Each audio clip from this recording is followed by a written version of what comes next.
The wedding preparations were meant to be a joyful occasion, but selecting the wallpaper for their soon-to-be shared home turned into a significant ordeal. The groom was stubbornly insistent on his mother's taste, disregarding his fiancée's input. "You're not choosing wallpaper for us, but for your mother," the bride-to-be finally snapped. "Perhaps she'll be sleeping with us too," she added, her voice laced with irony. The unspoken question hung in the air, only to be answered when the groom's mother emerged from the bathroom, wearing the fiancé's bathrobe. Welcome, dear listeners, to my channel. I'm delighted to have you join me today. Prepare yourselves for another compelling narrative. I hope you enjoy the story. Lyudmila Kravtsova never considered herself a confrontational person. On the contrary, her friends often described her as excessively gentle, far too accommodating. Perhaps this was why she overlooked Denis's peculiar behavior for so long. They had been dating for 18 months, and throughout that time, he had skillfully skirted any discussion about his mother. Lyudmila knew Denis was an only child, that his father had left the family when Denis was 10, and that his mother had worked 3 jobs to raise him. She knew these facts but hadn't given them much weight until recently. Their wedding was scheduled for September. Lyudmila had inherited a modest 1-bedroom apartment on the city's outskirts from her grandmother, 42 square meters in a standard 9-story building. Nothing extravagant, but it was hers. Denis, who rented a room in a communal apartment, made the decision of where they would live seem straightforward. Lyudmila eagerly began planning the renovations, eager to create a cozy nest where they would start their married life. The first hint of trouble surfaced when they started choosing wallpaper. Lyudmila found a beautiful muted gray-beige pattern online with a geometric design, modern, stylish, and understated. She showed it to Denis on her phone. "Listen, how about we get these?" Denis scrolled through the images and pointed to a completely different option. These, with the flowers. Lyudmila took a closer look. The wallpaper was a pale pink, adorned with tiny rose bouquets and a gilded flourish along the edge. It strongly resembled the style popular about 20 years ago. "Denis, but these look rather old-fashioned," Lyudmila protested. "They're cozy, though. Mother says flowers in the bedroom are classic." "Mother," Lyudmila frowned. "What does your mother have to do with this?" "Well, I sent her photos for advice. She's knowledgeable about these things." "Knowledgeable about what?" "Lyudmila, this is my apartment, our apartment. We'll be living here." "Not your mother." "Why are you getting so heated?" Denis shifted uncomfortably. "I simply asked for an opinion. She's an experienced woman. She's overseen 3 renovations." Lyudmila remained silent, but a sense of unease lingered. In the end, they chose his mother's preferred option, the muted gray-beige. However, Denis remained visibly disgruntled all evening. Then, peculiar things began to happen. Lyudmila would buy light fixtures, and Denis would call his mother to consult her. She would select curtains, and he would again reach for his phone. When it came to furniture, Lyudmila discovered Denis already possessed a complete list with photographs. _13_ she asked, scrolling through the screenshots on his phone. Lyudmila began, her voice tight. Lyudmila felt something constrict inside her. She exhaled very slowly. He even appeared offended. Lyudmila wanted to argue but held her tongue. Their relationship was already strained by this invisible yet omnipresent third party. She hoped that after the wedding, things would improve. They would live separately, and Denis would break free from his mother's absolute control. The mother-in-law, Nelly Arkadievna Fisenko, entered Lyudmila's life with swift and dramatic impact. Initially, she simply arrived for a visit, but soon her impromptu appearances became a regular occurrence. She was a large woman, around 55, with a perm, a heavy jawline, and a way of speaking that suggested everything around her rightfully belonged to her. Her signature phrase, "23, served as a universal key to unlock any situation. 24, the doorbell chimed. 25. Denis rushed to open it. Nelly Arkadievna entered, laden with enormous bags filled with groceries. Quote, 26, she said, nodding meaningfully towards Lyudmila. Quote, 27, quote, 28. Lyudmila replied curtly. Quote, 29. Lyudmila clenched her teeth. Dennis had indeed lost a little weight, but only because they had both been running around, hauling furniture, and working on renovations. However, explaining this to Nelly Arkadievna would be futile. The mother-in-law began visiting on weekends, first for a couple of hours, then for half the day. She always found something to criticize. Dust on the windowsill, a towel folded incorrectly, a pot left on the stove. Quote, 30, she'd ask, shaking her head with feigned sympathy. A home needs to be tidy. Otherwise, what kind of homemaker are you? Nelly Arkadievna, we were painting walls until late last night. I hadn't had a chance to clean. Exactly. You hadn't had a chance. But a husband needs to live in cleanliness. A man should come home to a well-maintained house. Dennis, meanwhile, remained silent, engrossed in his phone, or would nod in agreement. Once he even chimed in, Mom, Lyudmila's right, but it's unpleasant when the place is a mess. Lyudmila retreated to the balcony and stood there for a long time, gazing at the gray sky. She wanted to scream but could only grip the railing until her fingers ached. The renovations were completed by mid-August. The apartment was transformed. It felt bright, spacious, and welcoming.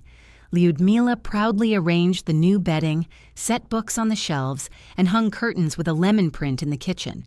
She felt that now everything would be all right. On Saturday, they went to pick up the last few details: a rug for the entryway, a towel rack, a couple of decorative cushions. Dennis suggested stopping by his mother's place to return a pot she had left at their apartment. Lyudmila agreed. Nelly Arkadievna greeted them with a triumphant smile. Quote 35. Over tea, she inquired about the renovations, chattered about the neighbors, and asked about wedding arrangements. Lyudmila began to relax. Perhaps her mother-in-law had finally accepted her. As they prepared to leave, Nelly Arkadievna suddenly handed Dennis a set of keys. Dennis turned the keys over in his hands. Lyudmila grew suspicious but said nothing. Dennis pocketed the keys. The next day, they went to the hardware store. They needed a couple of small items for the entryway. Dennis hesitated at the display of coat hooks and then pulled out his phone. Quote _39_. He showed her a picture of an ornate, curlicued hanger. Lyudmila tried to speak evenly. Lyudmila raised her voice, and several shoppers turned to look. She paused, regaining her composure. Quote 43, quote 44, quote 45. Lyudmila attempted a light-hearted remark, but her voice cracked. Dennis's face flushed. What are you even talking about? About the fact that your mother is already effectively living in my apartment. Mentally, at least. And you're helping her do it. They didn't speak for the rest of the evening. Dennis ostentatiously drove to his mother's, sending a text message that he needed to think. Lyudmila remained alone in the empty apartment, which smelled of fresh paint and new furniture, weeping into her pillow. The following morning, Dennis returned with a bouquet and apologies. He promised he wouldn't consult his mother about every minor detail anymore.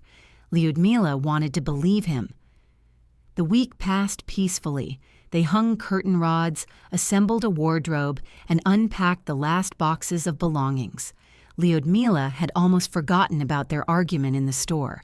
On Friday evening, Dennis announced he would be working late due to inventory. Lyudmila decided to take a bath and put on a face mask, treating herself.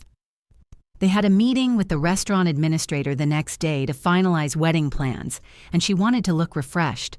She was soaking in the hot water, listening to music through her headphones, when she suddenly felt the bathroom door creak open. Lyudmila flinched, pulling out her headphones. Quote 48. There was no response. She listened intently.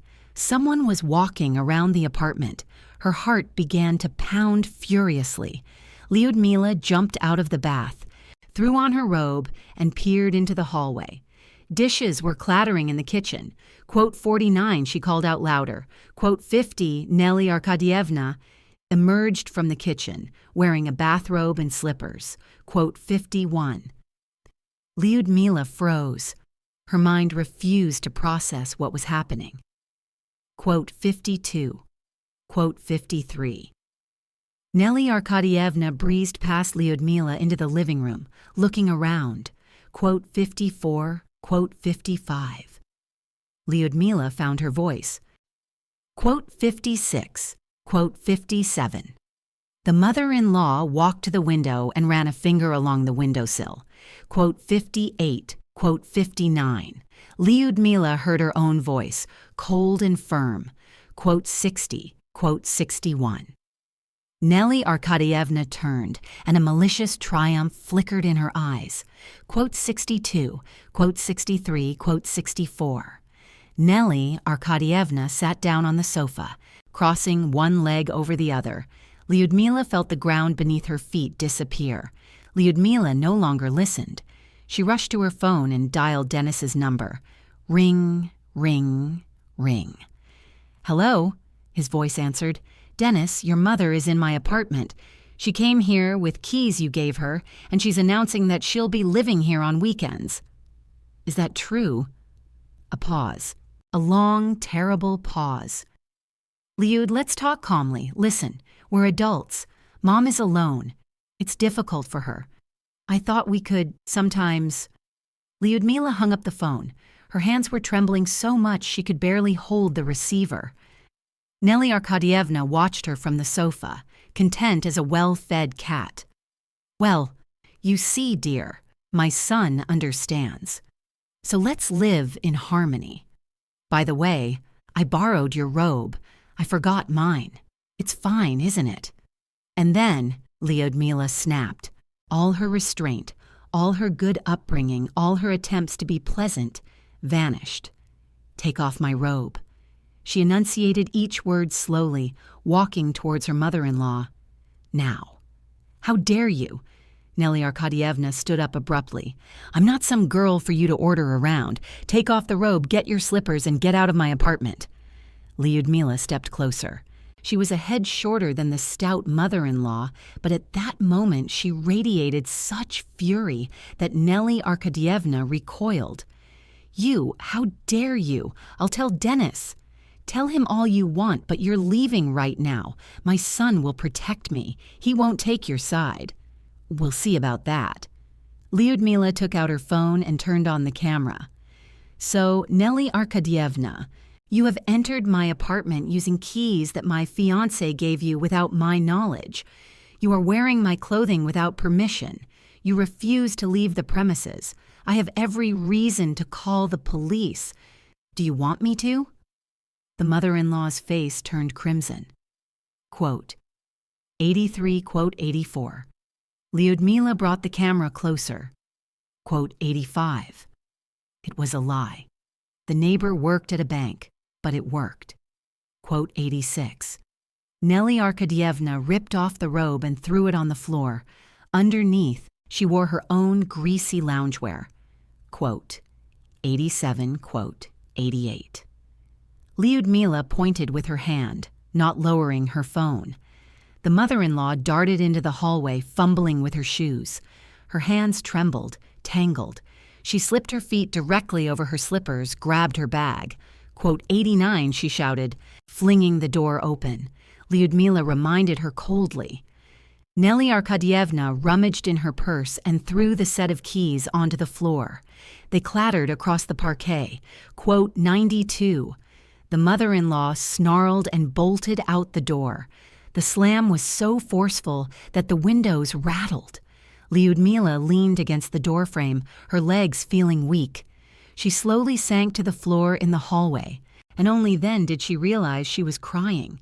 Tears streamed down her face from anger, from humiliation, from relief.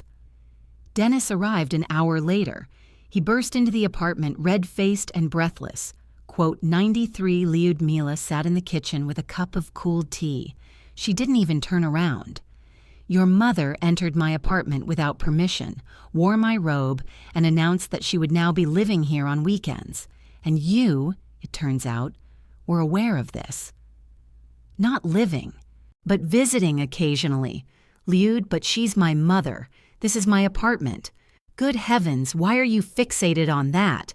Mine. We'll be a family. Lyudmila finally looked at him.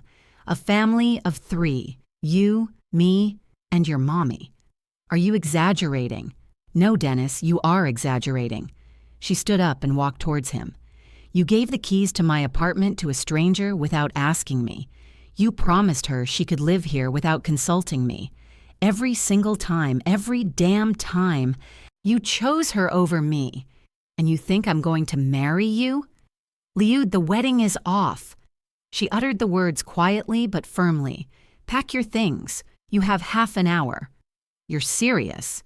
Absolutely. Because of one silly argument. Because of Mom? Not because of Mom. Because of you. Lyudmila hugged herself. Because you're a doormat. Because I don't need a man who can't set boundaries, who brings his mommy into my bathroom, my bedroom, my life. I don't need that. Dennis opened and closed his mouth like a fish out of water. Then he turned and walked towards the closet. He threw his belongings into a bag, angry and offended. At the threshold, he turned back. You'll regret this. No one will marry a shrew like you. At least I'll sleep soundly, Lyudmila replied, and my apartment will be free of intruders. The door slammed shut. This time it was a quiet, almost mournful sound. Lyudmila stood in the middle of her apartment, clean, bright, smelling of freshness, her own, solely hers, and smiled through her tears. The next day she had to cancel the banquet, return the dresses, and call the guests.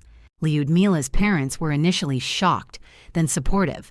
Her mother said, quote, 110. Lyudmila changed the lock that same evening, called a locksmith, and installed a new, secure one. Now, no one but her could enter. Dennis called 3 days in a row, sending messages. First he was angry, then he apologized, then he promised to fix everything. Lyudmila didn't respond. On the 4th day, he sent a voice message from his mother. Lyudochka, my dear, Nelly Arkadievna's shaky, tearful voice pleaded. _quote _112. Lyudmila deleted the message without listening and then blocked both numbers. 3 months later, she started a new job at _quote _113 design studio. The salary was higher and the team was friendly. In the evenings, she attended yoga classes, met with friends, and read books she hadn't had time for before. One day in the supermarket, she bumped into Dennis. He stood by the deli counter, looking lost and disheartened. Nelly Arkadievna hovered nearby, loudly berating the saleswoman for slicing the sausage too thick. Dennis saw Lyudmila and turned pale. She nodded at him politely like a casual acquaintance and walked past. She heard her mother-in-law's anxious voice behind her. Denisik. Who was that? No one, Mom. Absolutely no one. That evening, Lyudmila brewed some tea and settled on the sofa with a book. Rain drizzled outside, but the apartment was warm and quiet. Her phone vibrated. A message from her colleague Anton, with whom she was working on a project. Coffee tomorrow, or are you busy? Lyudmila looked at the screen, at the cozy room, at her reflection in the dark glass, calm, free. Tomorrow is perfect, I'll be there. She put down her phone, leaned back against the pillows, and closed her eyes. The apartment smelled of lavender and freshness. No more strange grocery bags with borscht. No more uninvited guests with keys. Only silence. Only her life.